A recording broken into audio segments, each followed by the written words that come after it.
You think being alone in the woods is peaceful. You'd be wrong. These are 8 accounts from people who chose solitude under the trees and came back with the feeling that something had been watching, cataloging, or learning them. What follows is compiled from first-hand testimonies, ranger logs, and police reports. Names and certain details have been changed to protect identities. If you like documented true horror, subscribe to Fear Files. Carter went out to the backcountry because he wanted to be unseen. He wanted the kind of quiet that erases the calendar. 3 days with a small pack, a cheap dome tent, a thermos of coffee, and a paperback he never finished. The night he remembers best began ordinary. A last stretch of orange light on the ridgeline, a campfire no bigger than a fist, the tent a dark silhouette under the pines. He set the book beside his sleeping pad, zipped his bag, and lay listening to the small business of the forest. Mice in the duff, the distant thunk of a branch, wind that sometimes sounded like footsteps. It was then the light arrived. At first he thought it was a headlamp, someone else on the ridge, but the glow didn't cut a beam. It hovered, soft and round, a lantern with no hand holding it. It moved like a slow, curious thing, circling his camp at a height just above the undergrowth, drifting to inspect the tent seams, then pulling back to the beaded rim of his firelight. Carter watched it through the tent fabric, a halo pressing thin against nylon, changing from gold to a cool, almost bluish white. He unzipped and crawled out without thinking, the smell of smoke already mingled with pine sap and something metallic he couldn't name. At first it was beautiful, he told investigators later, like a moth with too much courage. Then it moved on its own, like it knew how to look. He called out, because that's what you do when a strange thing hangs at the edge of your camp, a practical, human sound meant to mark territory. The glow hesitated. Carter said he heard something that didn't belong to the woods, a voice, maybe 3 syllables that stopped in the air like a dropped pebble. It wasn't speaking in a language he recognized. It sounded more like a rubbing of names, the faint trace of other people's words. Then, impossibly clear, the light spoke his name, but not with a human voice. It folded his name into a sequence of small images in his head. The number of his first locker, the smell of his mother's perfume at a grocery store when he was 10, the chorus line from a song he used to hum in the shower, details someone couldn't have known without being there. He scrambled to his truck because the road was close, and rationality sat in the driver's seat for a moment longer than his courage did. The lights walked the perimeter of his vehicle, rising to peer in through the fogged windows, then paused and drifted away as if disappointed. Carter watched until the orbs thinned into a cluster on the horizon and then vanished beyond the ridge. Back in town, he found himself checking the dark windows of his apartment, as if expecting to catch the same soft halo peering through the glass. Rangers logged a call that night, Carter's voice on the line, taut, but there was no physical evidence, no footprints circling the tent, no scorch on the grass from a heat source, just his testimony and satchel of unease. In the months after, he told friends he could sleep only if a light burned in the kitchen. He described the feeling of being observed in shopping centers and on quiet streets, as if the thing that learned his locker number had left a note on the world. He went back to the same ridge one time to leave markers, to prove to himself it had been real. He found only the old trail, the brittle cones, the small decay of last season's leaves. Savannah's story begins closer to home. She runs a remote cabin rental during the off-season. Solitude is part of the product she sells. Weekdays, a single table, a stack of wood, and nights full of the wind that slips through the eaves. She set up a motion sensor camera outside her porch, routine security, the sort of extra eye city homeowners gawk at, but people who live alone learn to trust. When she checked the footage one afternoon after a long delivery run, she expected to see a raccoon, a deer, maybe a stray truck passing the access road. Instead, the camera captured a person leaving at 2 a.m, a pale silhouette in the porch light, a face blank in the grainy feed, lips curved into an expression that did not match any human smile. It was her. The figure moved with her posture, turned the same way she does when brushing a fly from the cheek. The footage froze for a frame that showed her profile exactly, the small mole under her left ear, the familiar slant of the shoulders. The timestamp was long before she had left the cabin that night. She had been inside, awake, remaking a mug of tea. She remembers pressing pause over and over until her phone screen blurred. That same evening, not 2 hours later, she heard a knock that sounded like a careful imitation of someone stumbling through a dark stair. She opened her door and found a person standing on the porch, looking at her the way strangers look in movies. The voice that called her name was her voice, but layered, wrong, like vinyl played too slow. "I thought I was dreaming," she said, the way people tell of waking from vivid dreams. It answered me in a way I couldn't answer back. There was no sign of forced entry, no muddy footprints on the threshold. The rangers who came to check found only the faint impression of a shoe in the damp earth, a mark older than the night's rain. The trail camera's file was anomalous. Analysts flagged it as corrupted, though the clipped frames that did survive show a figure moving beyond the tree line, and then a smear of something that looks like an afterimage of a human being. Savannah didn't return to that porch with the same confidence. She sleeps with the cameras rolling now, rewinding footage until dawn, trying to catch the shape of the thing that could stand where she stood and be her, but not be fully human. She sold the rental months later and moved into a townhouse where the windows look onto people who have addresses and names that show up on mail. For her, the line between outside and home changed places overnight, and with it, her sense of what a door should protect against. Tyler's encounter is quieter, but leaves a different kind of chill, the deliberate, patient kind. He's a hunter who prefers solitude, the early climb into hills where the wind sounds like hunting calls, and the trees hold a silence that a city never will. He found the stand by accident, more modern than it should have been for the area, a metal platform bolted into an old maple, camo netting rigged with neat precision, a small battery pack with a red LED on the underside. There was a trail camera too, its lens matte from exposure, and a little waterproof notebook tucked into a metal box nailed low into the tree. Curiosity overrode the warning in his gut. He opened the notebook and flipped through pages of dates, times, and short clinical notes. Solo hiker male, 5'9", jacket black. Woman with blue pack, smiled toward camera. Several entries had small shorthand that looked more like shorthand than human description, initials, single words. At the back of the book, Tyler found a column where some dates were crossed out, replaced with a blank. On the page opposite the blank rows, there were sketches, rough stick figures with the emphasis always on the direction they faced. Arrows pointed toward a clearing where some entries simply read, "Stopped." That was when the sound came. A soft rustle, the dry raking of leaves a meter behind him that could have been a fox or a falling branch. He turned and saw, folded like a note against bark, something mounted at eye level, a camera lens that tracked him with a mechanical attention. The camera blinked infrared, a tiny, indifferent eye. He didn't take the notebook. He took a picture of the cover and carefully resealed the box the same way he found it, because his hands were shaking. He stomped back down the ridge, feeling watched, like prey cataloged into a neat log. He took the GPS coordinates on his phone and flagged the spot for the ranger station. When investigators came, they described that platform as organized, not an amateur's blind, but something built by someone who intended to return. They noted pages missing from the notebook when they later inspected it, and in some places, the handwriting had been overwritten. Tyler slept badly for weeks after. The idea that someone had been planning a list of people, counting them as they passed, lingered. He started varying his routes. He stopped going at dawn alone. The rangers told him they had found similar stands elsewhere and removed them when they could. The notebooks sometimes offered nothing more than dates and shorthand, sometimes nothing at all. Missing person reports in neighboring counties had patterns that smelled of the same hand. Highland near ridgelines, cell signals that faded and never returned. Authorities logged Tyler's report. They could not and would not attribute motive beyond the obvious. Someone was watching people who wanted to be unseen.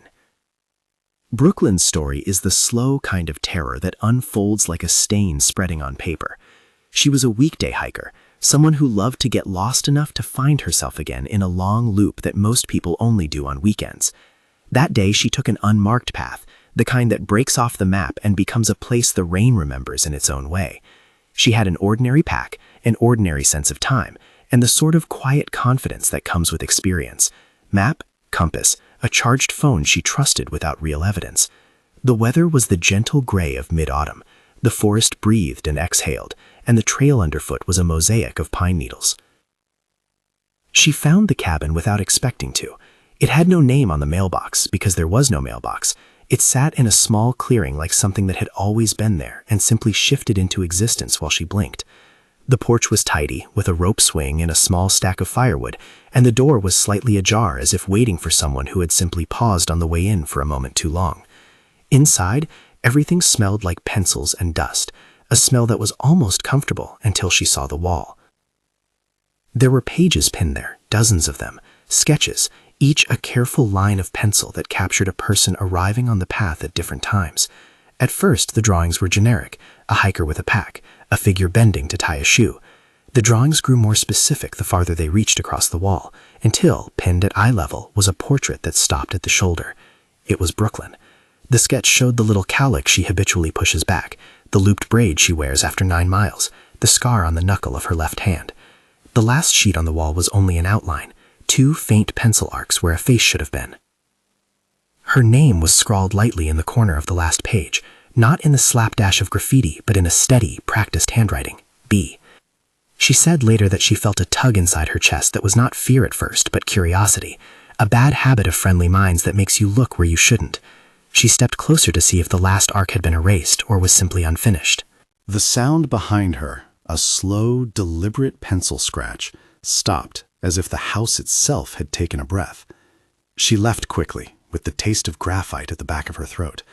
When she checked satellite imagery days later, the clearing was logged as uninterrupted canopy.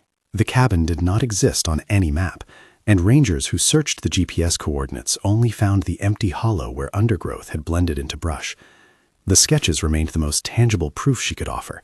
Someone, somewhere, had drawn her walking into a clearing they'd made for her. Brooklyn didn't tell many people.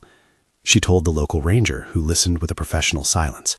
He noted her report, took her contact information, and marked the file anomalous structure, no physical trace. She refused to go back out alone for months.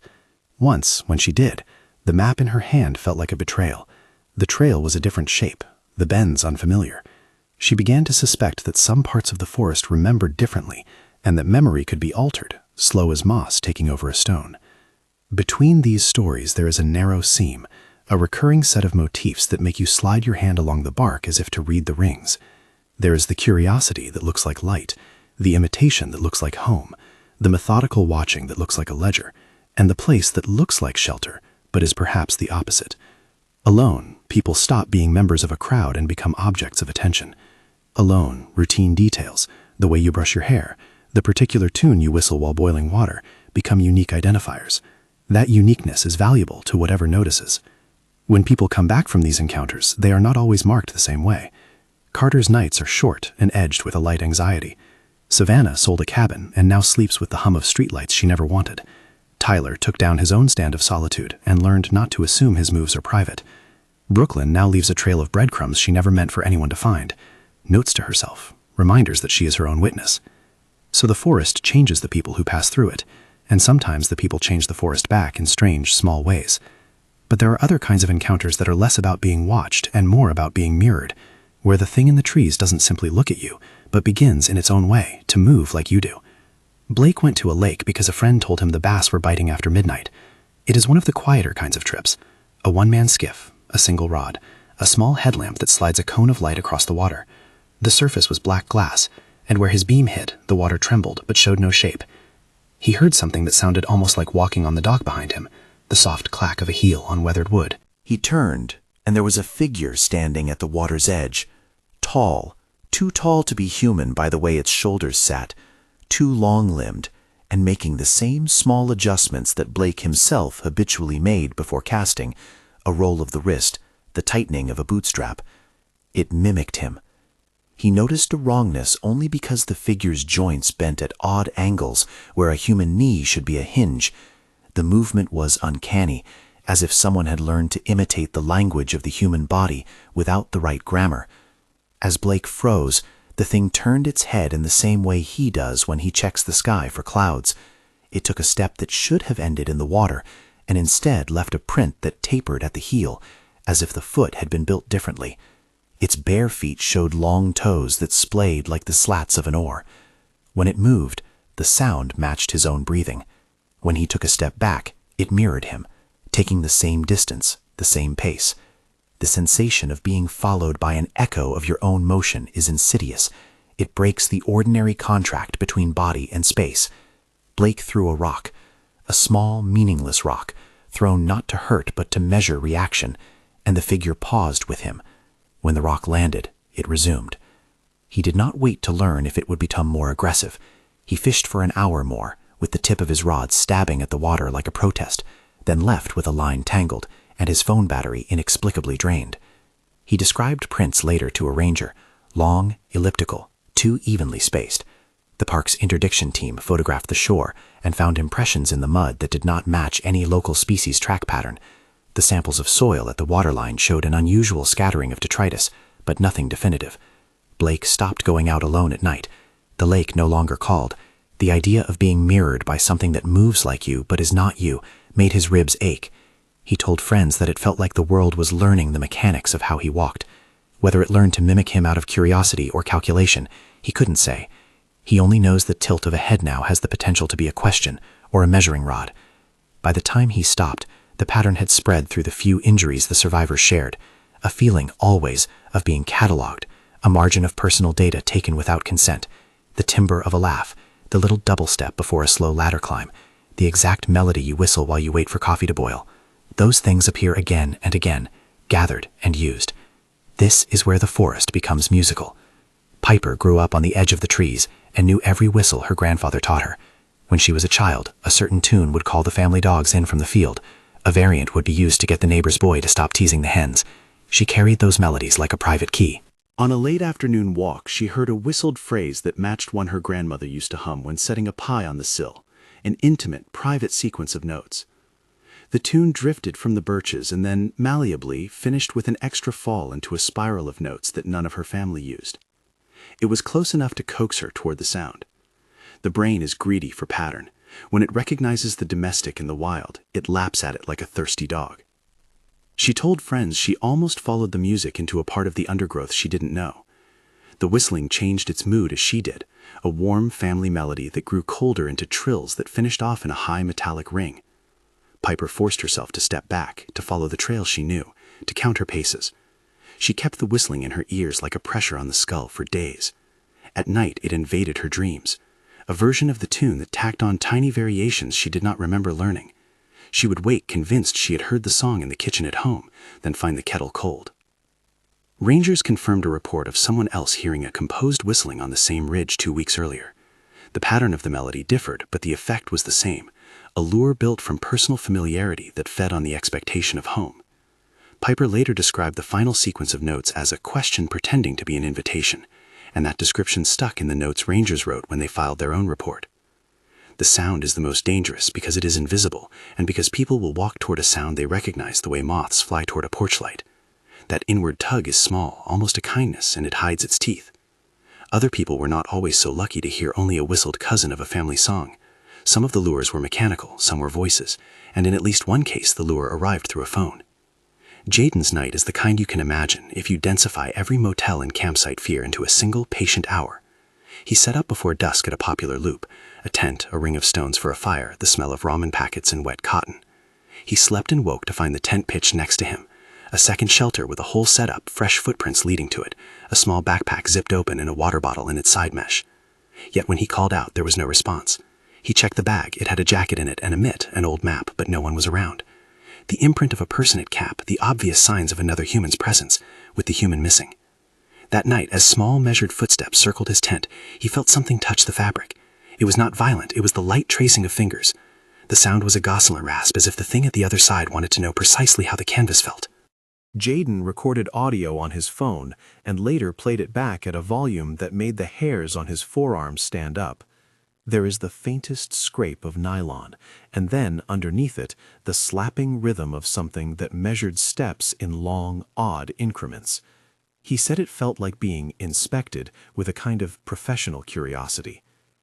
When morning came, the other tent was gone. The footprints remained, circled tight, and in the soil there were an arrangement of impressions that looked almost like hands had been pressed into the earth in a slow, deliberate pattern. There were also several lines of marks around his own tent that suggested a device had been dragged and tested for circumference, as if whoever had been there had been calculating the size of human bodies. Rangers took his audio and listed it as unexplained tactile incident in their logs. They took soil samples and photographs of the prints. The forensic team could not match the prints to any animal and described them as elongated and irregular. Jaden said he felt violated in a way unrelated to injury. The sensation of someone measuring you while you sleep grew into a paranoia that made him sleep outdoors no more and talk less about what had been there. The last story we'll go into tonight is the one that pulls the whole set into a different light. Aurora's roadside encounter is less purely paranormal and more criminally mundane, but it's part of the same pattern of people encountering traps that exploit solitude. She was driving late on a stretch of back road she used on the way to an artist residency. The rain had been light and persistent. The world glowed under passing headlights, each puddle a mirror. Up ahead, in the cone of her fog lamps, she saw an older sedan pulled to the side, hazard lights blinking in a rhythm that meant someone needed help. She slowed, an instinct older than the modern fear of stopping for strangers, and as she pulled alongside, she saw drag marks in the shoulder of the road, as if something heavy had been hauled away into the brush. Two men stood a few yards off, holding a shovel and a heavy duffel. When she asked if they needed help, one of them smiled like any stranger would and said, "Just getting this thing sorted." Their manner was too casual. There was a rhythm to their words that felt rehearsed, like lines read by actors who had worked long shifts. Aurora felt the same cold prickle on the back of her neck those other people felt, the sense that an ordinary situation had been staged to produce an opportunity. She drove on, but did not go fast.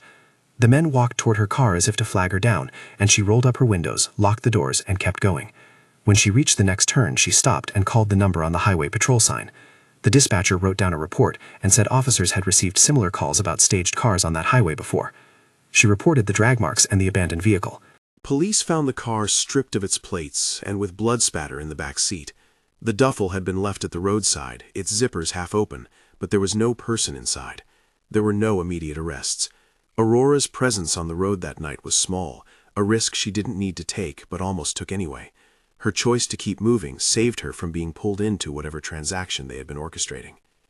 Some of these encounters, the hovering lights, the mimicry, the stand with a notebook, the cabin that isn't there, the mirrored movement, the whistled song, the tactile measuring, and the roadside deception, share a single, uncomfortable currency: your aloneness. Solitude makes you legible. The Fordist, and the people who use it for a spectrum of purposes, extracts details. Those details are then used to lure, to catalog, to mimic, or to manipulate. There are practical differences between a light that learns your locker number and a group that stages a car to prey on strangers.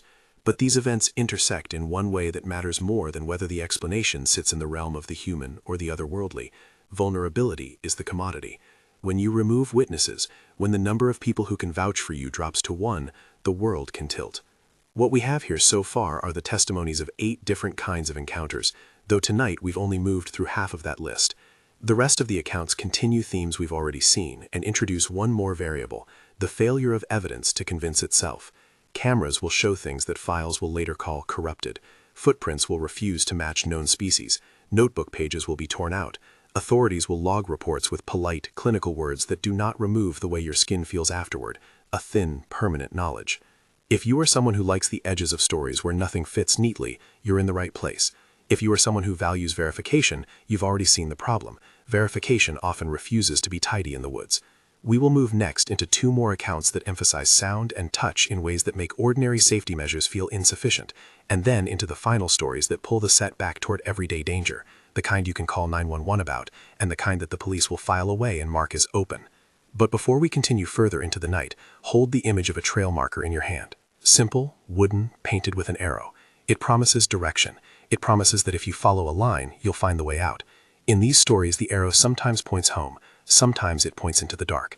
The difference usually shows itself in a small, almost imperceptible beat, the way the wind shifts when you pass a certain tree, the cadence of footsteps that are not yours. Tonight, as you imagine these scenes, the lamp-like orbs that learned a locker number, the woman who encountered herself on a porch, the hunter who found a ledger of people, the hiker who walked into a room that shouldn't exist, the fisherman who was mirrored by a wrong-jointed silhouette, the whistler who almost followed a family tune into a hollow, the man who woke to another tent outside his own, and the driver who saw a staged calamity on the shoulder of a wet road. Keep one more thought in mind. The woods have edges that are supposed to be navigable. When those edges blur, The familiar becomes a lure, and the lures are built to be persuasive. The remaining accounts we will examine move from the tactile to the mechanical and back to the human. They complicate the idea that what is out there is either wholly supernatural or wholly criminal. Sometimes it's both, and sometimes it is neither in the way we expect. The reports we have will show traces, recordings that make you squint your ears, prints that look almost like hands, a phone call that leads someone down a path they had no intention of taking. At night, the forest keeps its own time, and people who go into it discover rhythms they didn't know they had. Some come back with stories written in pencil and light. Some come back with an ache they cannot place. The authorities who log that ache will use the language of forms. Survivors will use the language of body memory. Both are true in different ways. Tonight's next stories will test the boundary between invitation and trap, and they will force a question we do not like to ask about the safety we assume when we buckle a pack and follow a path alone. Who decides which cues are safe, and who decides which are lures?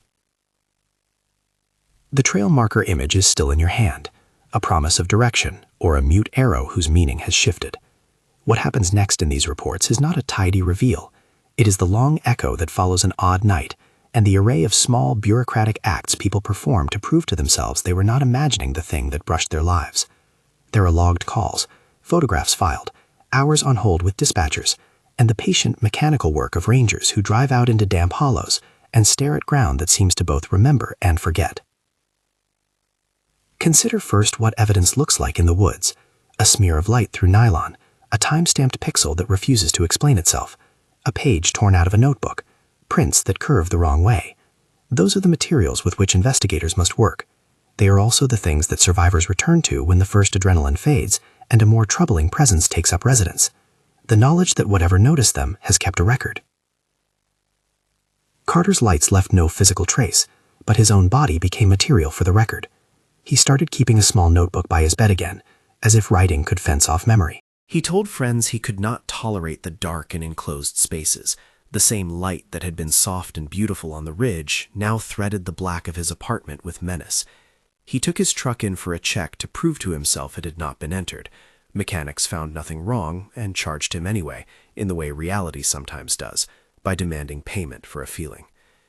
Savannah's footage, the frame that showed her leaving at an hour when she was inside, went to a technician at a county office who cataloged it as corrupted file, anomalous frame. The technician later told a reporter off the record that the image did not look like a glitch in the way she expected glitches to look. It had a compositional intent, a degree of spatial coherence that suggested someone or something had thought to mimic the angles of a human body.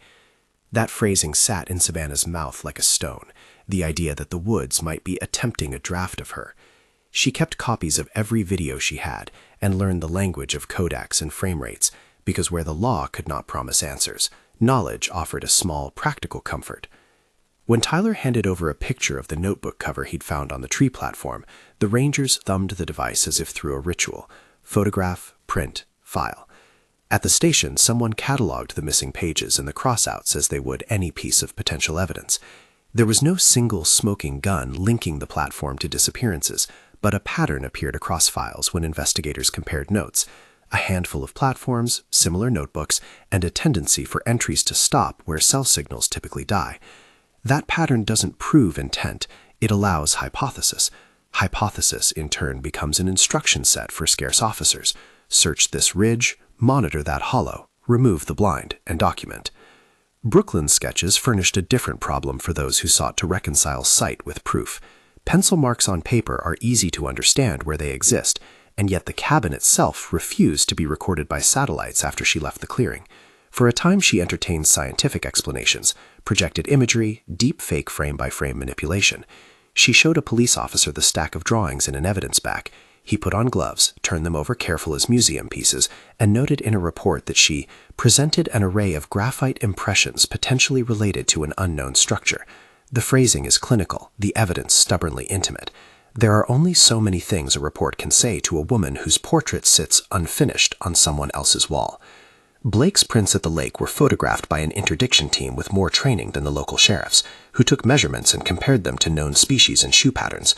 The prints baffled them. They were too regular to be animal and too irregular to be manufactured. That ambiguity creates a rare kind of terror, an unanswered question that formal procedures cannot erase. Blake, who had once loved the quiet of a headlamp over black water, found himself measuring time instead of measuring casts. He would sit with friends and record an absurd litany of the small things that had been learned about him, the particular roll of his wrist, the pitch of his laugh, and watch their faces fold into confused sympathy. He stopped fishing in the moonlight. Piper's whistle left no prints, only an ache, the kind language of ears is bad at describing. Sound leaves little that is easily filed, but it lives in memory like a ribbon. She began to carry a voice recorder whenever she walked the edge of the woods, and found herself listening to recordings for small anomalies, a shifted harmonic, a frequency that stung like a note 1 octave wrong. Sound is tricky evidence. It is easy to dismiss as wind if you want to, and easy to believe if you need to. For Piper, the whistled tune returned in a way that made sleep difficult. Snatches of the melody would surface during the day, translucent as a film over a familiar object. Jaden's audio file contained the best piece of physicality any of these survivors could produce. The scraping at the tent, the rhythm of measured steps, those became an object that could be transmitted across the internet and played back in the fluorescent light of a lab. Forensic analysts ran the audio through filters and found frequencies outside common human voice ranges. They released a careful statement. Unidentified audio elements recorded, source undetermined. Jaden printed out spectrograms and stapled them into a report, because looking at a visual representation of sound has the soothing quality of turning something slippery into a diagram. Aurora's roadside report was closest to what police are built to handle: staged cars, drag marks, and potential violent intent. Her call triggered a chain response: an officer, a blotter entry, a search. The car contained traces that suggested something criminal had occurred. Whether it was linked to the other incidents discussed in these stories is a matter of pattern recognition rather than proof. But what Aurora's account did, bluntly, was remind everyone that not all threats in the edges of the woods or the shoulders of roads are speculative. Some are human schemes intent on catching sleepers and drivers alike. Across these accounts, 2 threads resist being tidied: the persistent feeling of being cataloged and the curious failure of evidence to line up into a single conclusive narrative. That failure is not an absence so much as a particular kind of presence, the sense that whatever or whoever is at work wants to remain ambiguous. Ambiguity yields fear more efficiently than certainty. If something is obviously human, there is recourse. If something is obviously not human, you might have to accept an explanation outside the frame of common experience. If the thing hovers between, you are left with a question poised over your bed at night. Investigators and experts suggested a list of possible explanations, as they do in any serious inquiry. Some of the items on that list are mundane and unsettling. Criminal actors designing lures to isolate people, individuals with an obsession for recording and cataloging who take it too far, hoaxers who edit footage and plant props. Other items are ecological or physical. Bioluminescent fungi can create odd lights in certain conditions. Headlamps reflected through mist can look like orbs. Technology introduces more variables. Drones carry lights and can fly with surprising silence. Small speakers can play recorded sounds far from any human mouth.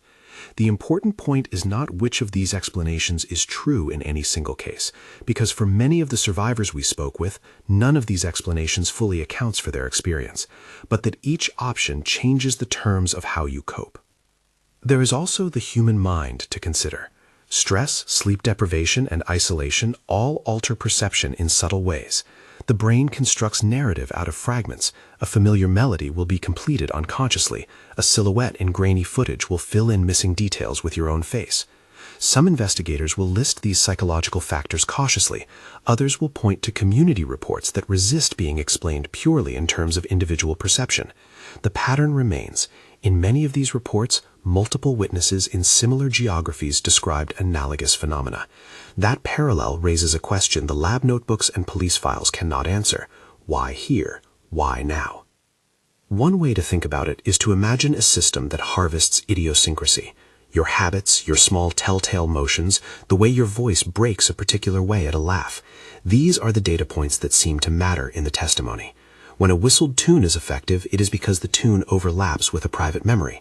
When mimicry works, it is because the mimic has learned to imitate mannerism and vocal cadence. Whether those data are gathered by a person with a notebook, a clever predator, a technological device, or something else entirely, the result is the same. The individual becomes more legible. That legibility changes people in real ways. Many survivors describe themselves as having been rewired by the experience.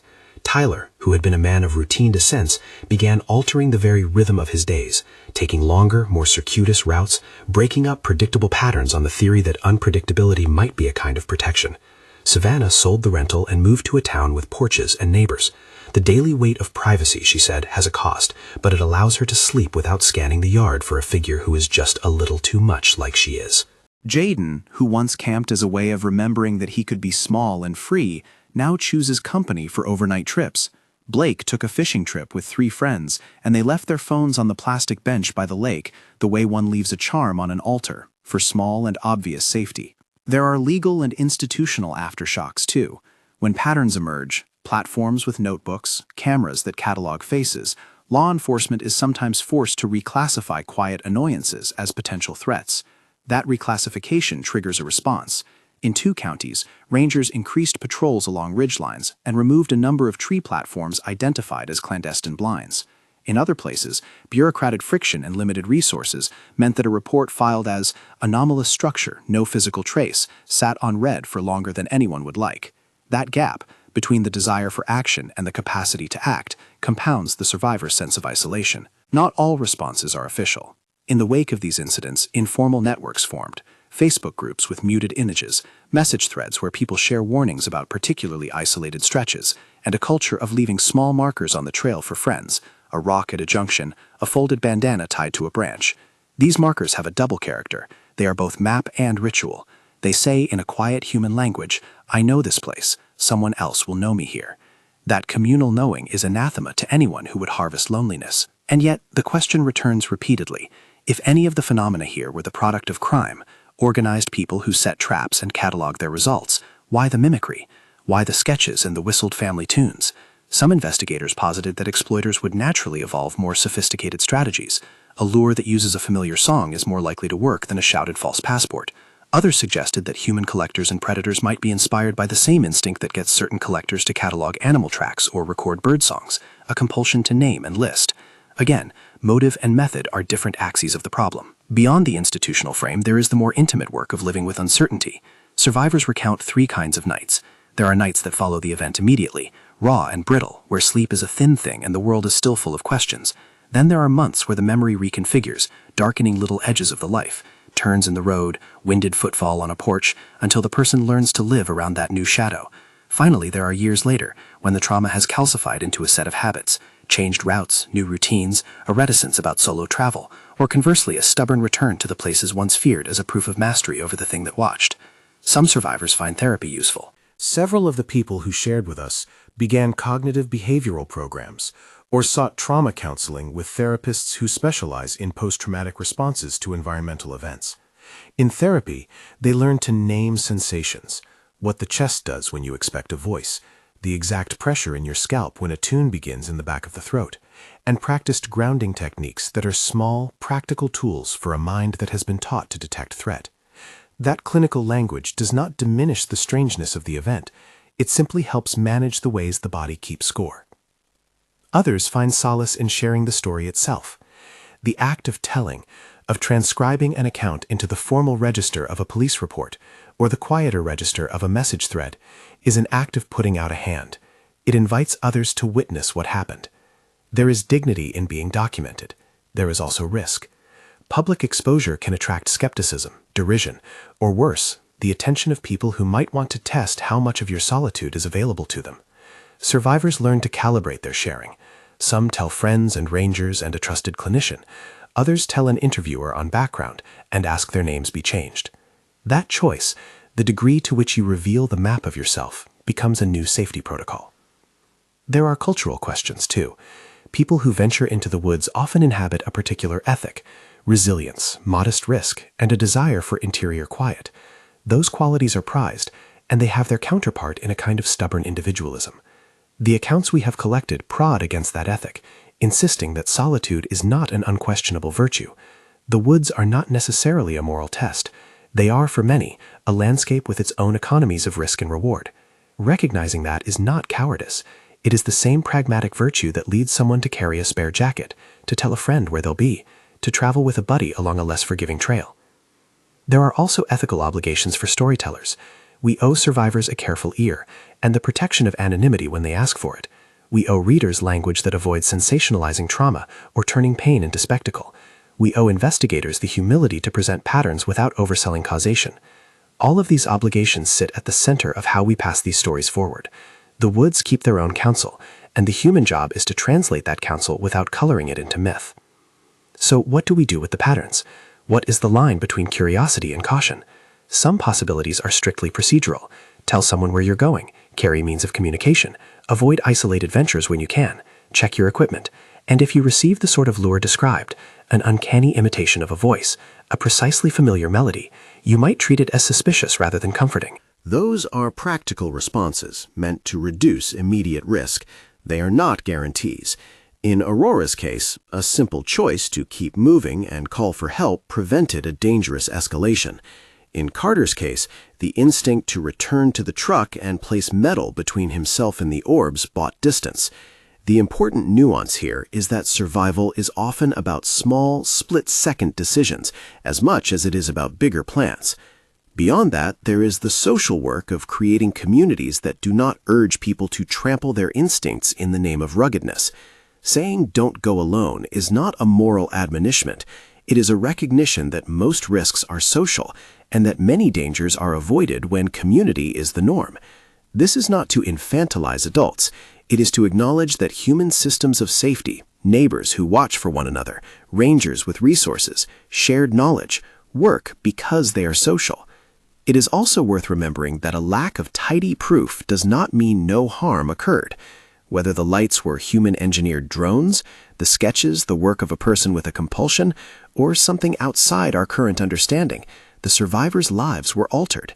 Their nightmares, sleep practices, and choices are real. Those consequences demand respect and response, even in the absence of a single decisive explanation. We asked a retired tracker, a man who had spent a life reading the language of prints and feather and fur, what in his experience unsettled him most about these reports.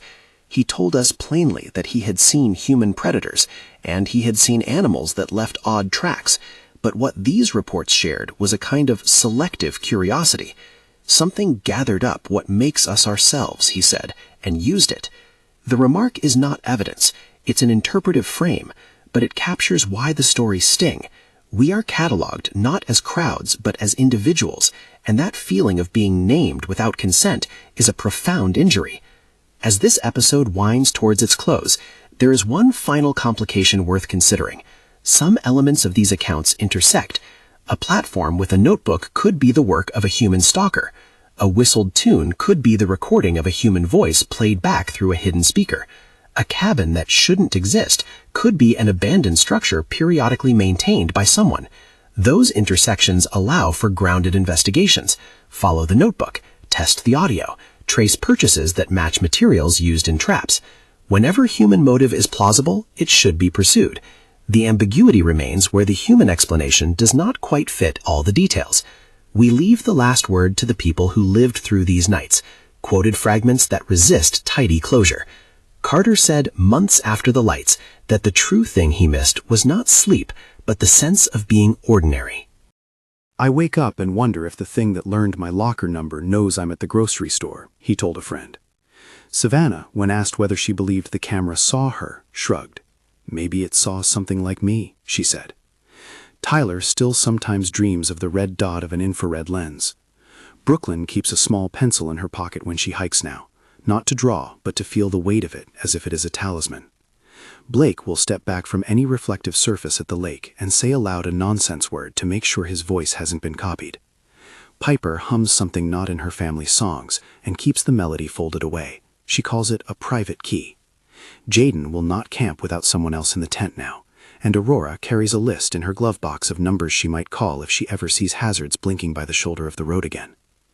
These are small acts of repair. They do not always feel like victory. They do not always wash away the knowledge that the world can be legible in ways you did not consent to. But they are human responses to an environment that proved, to many of them, more complicated than they had expected. If one more thing is true about solitude in the wild, it is that being alone amplifies detail. Alone, routine quirks become identifiers. Alone, a familiar song can feel like a hand, and an unaccounted light becomes a question. These stories are not offered as a claim that the forest is inhabited by a single answerable thing. They are offered as testimonies, human accounts of experience that changed the lives of the people who lived them. Some will be explained by human motive, others might be reduced to environmental phenomena or altered perception, and some will remain unresolvable, the kind of knot that resists the blade of investigation. Before we end, there are a few notes to keep close. First, if you hike alone, tell someone your route and expected return time. Leave a simple itinerary with a trusted contact. Carry means of communication and know the limitations of your device. Second, if you encounter a situation that feels staged, a car with hazard lights, a voice that uses your private melody, trust the discomfort. That discomfort is information in human form. Third, do not seek the sorts of encounters we have described tonight for the sake of curiosity. The woods are not a set, and testing these phenomena could put you or others at risk. This program has presented 8 accounts compiled from first-hand testimonies, ranger logs, and police reports, with names and certain details changed to protect identities. We do not present these experiences as definitive proof of any one cause. They are reports, records of what people say happened, and they raise questions about how we are perceived when we are alone. Which of these 8 unsettled you most? Tell us in the comments. Your reaction matters, because it is another form of witness. If you want more documented accounts that balance investigation with respect for the people involved, subscribe to Fear Files. We gather stories that complicate the line between the known and the unknowable, and we do it with care. Out beyond the last light of the road, the trees keep their own counsel. They remember where feet have passed, and they forget when they choose. For the people in these stories, the memory of a night stays in bones and in small habits, a ledger no investigator can fully close. The closing fact of these accounts is not an answer, it is a fact of human consequence. In places where witnesses are few, vulnerability increases, and some unknown number of agents, human or otherwise, learn how to read that vulnerability. Stay aware, stay connected. And if you ever find a light near your tent that seems to know your name, treat the knowledge it contains with the care you would give any unfamiliar thing.